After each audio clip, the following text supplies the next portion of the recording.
Hello, I'm Sebastian. Welcome to 9R Trees podcast. Today, I will summarize and review the book. The Big Short, Inside the Doomsday Machine by Michael Lewis is a riveting exploration into the financial crisis of 2007-2008, which was precipitated by the burst of the United States housing bubble.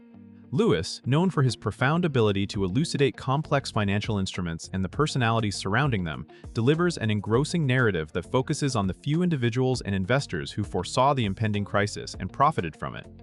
This book is not merely a recount of financial transactions and events, it's a deep dive into the darker, often overlooked corners of financial markets and the unique people who navigate them. Through meticulous research and interviews, Lewis constructs a compelling story of greed, short-sightedness, and the profound consequences of excessive risk-taking in the financial world. The Big Short serves as both a critical educational tool and a gripping tale, shedding light on the mechanisms and moral dilemmas inherent in the world of finance. I will give you key takeaways from this book. Firstly, understanding subprime mortgages. Subprime mortgages were at the heart of the financial crisis that The Big Short explores, thus, Warvaction in DA. These financial instruments were loans given to borrowers with poor credit histories, which, due to their high risk of default, came with higher interest rates than prime-rate loans. The book delves into how these risky mortgages were repackaged into complex financial products called mortgage-backed securities, MBS, and collateralized debt obligations, CDOs, which many investors did not fully understand. Lewis illustrates how the demand for these securities drove the reckless issuance of more subprime mortgages, leading to a housing market flooded with unsustainable loans. The intricacies of these financial products and their role in the financial system's collapse are crucial to understanding the broader narrative Lewis presents, highlighting the consequences of financial innovation divorced from reality and responsibility.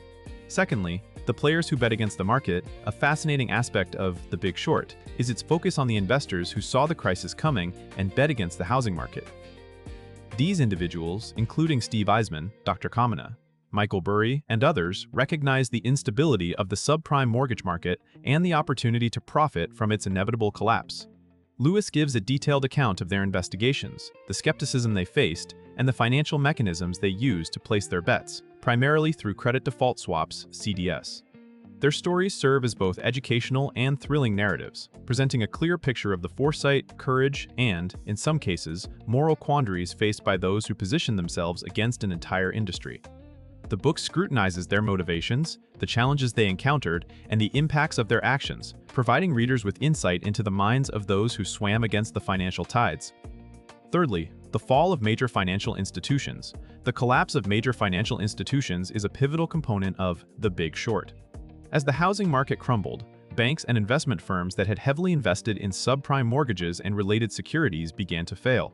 Lewis documents the downfall of entities such as Bear Stearns and Lehman Brothers in gripping detail, illustrating the widespread consequences of the crisis. This section of the book sheds light on the accumulation of systemic risk, the lack of adequate regulatory oversight, and the contagion effect that tied the fate of these institutions together.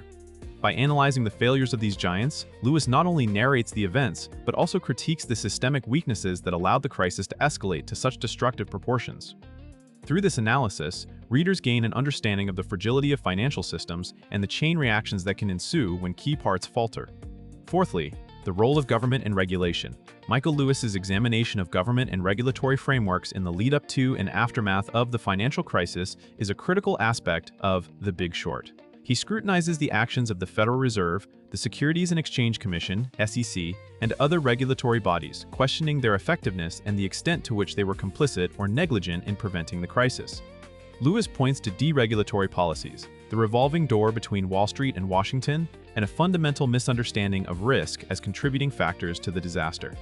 This discussion prompts readers to consider the balance between free market operations and the need for oversight to prevent egregious excesses and through Lewis's narrative, the complexities of financial regulation, the challenges of overseeing a rapidly innovating financial sector, and the consequences of regulatory failure are laid bare, offering insights into the importance of prudent governance in maintaining financial stability.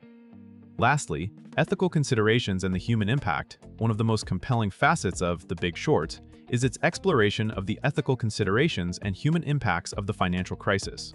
Michael Lewis humanizes the crisis by illustrating its effects on ordinary people, from homeowners who lost their homes to employees within the financial sector who face the consequences of their industry's practices. The book prompts readers to question the morality of the investment strategies employed by the protagonists and the broader ethical implications of the financial industry's actions. Lewis does not shy away from depicting the greed and short-sightedness that characterized much of the period leading up to the crisis, offering a critique of the cultural and social dynamics within Wall Street that contributed to such widespread harm. This perspective encourages a reflection on the responsibilities of individuals and institutions in the financial sector, underscoring the significance of ethical standards in business practices and the profound impact financial decisions can have on society at large. In conclusion, The Big Short, Inside the Doomsday Machines by Michael Lewis is a must-read for anyone interested in understanding the complexities of the financial crisis of 2007-2008, the vulnerabilities of the financial system, and the human stories behind market numbers. Lewis combines rigorous research with compelling storytelling to illuminate the key events, individuals, and decisions that led to one of the most devastating economic crises in recent history. Whether you are a financial professional, a student of economics, or simply someone curious about how a global financial meltdown unfolds, The Big Short offers valuable insights. It serves as a cautionary tale on the dangers of excessive complexity, lack of transparency, and the critical need for ethical considerations in financial decisions. Reading this book can benefit individuals by providing a deeper understanding of financial markets, the importance of skepticism and critical analysis when investing, and the ethical dimensions of economic practices. Ultimately, it underscores the necessity of vigilant oversight and regulation to prevent future crises, making it an essential read in today's economic landscape. If you would like to support Michael Lewis, you can buy the book through the Amazon link I've provided in the podcast description. After reading the book, please let me know what you think and share your thoughts. See you around.